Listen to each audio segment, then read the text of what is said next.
Howdy ESSM 406. In this lecture I want to talk to you briefly about cost-benefit analysis because in the essay for Unit 3.1 I ask you to think about costs and benefits. What do I mean by that? Well, I give you an article by a whole bunch of economists led by Ken Arrow, who is a Nobel Prize-winning economist, that advocates for the use of cost-benefit analysis. As it's understood in economics, cost-benefit analysis is something very specific. And you can probably take a whole class on cost-benefit analysis, either at the Bush School or possibly in the economics department.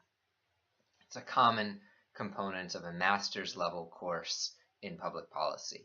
And basically, cost-benefit analysis is a standardized technique for monetizing and adding up and comparing the costs and benefits of different policy proposals.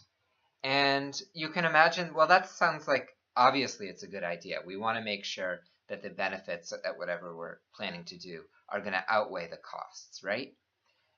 This has actually been really controversial in the environmental arena for a couple of reasons. And probably the biggest reason is that it's really, really, really hard to figure out how to monetize certain kinds of environmental costs.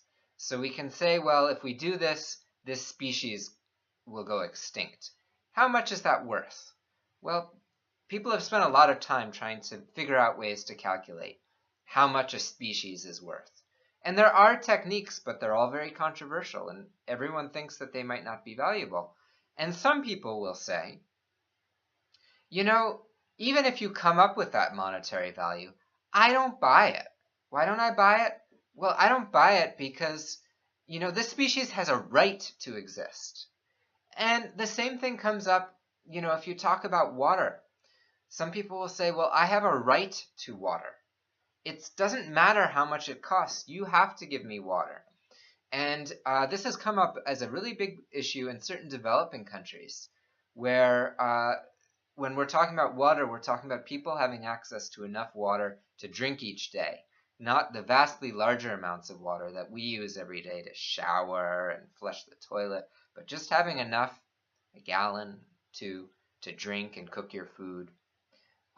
People say, well, I don't care how much that costs. That's my right. I'm going to die if I don't get that.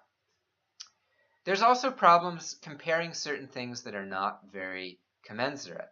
So, for example, if you think about the benefits versus the costs, and you're talking about benefits in a wealthy part of the world versus costs in a poor part of the world, sometimes the costs might seem much lower. We've actually calculated that the cost of a human life in the US, as we value it, might be $6, $7, $8 million. That's kind of a weird thing to say. My life is worth $7 million.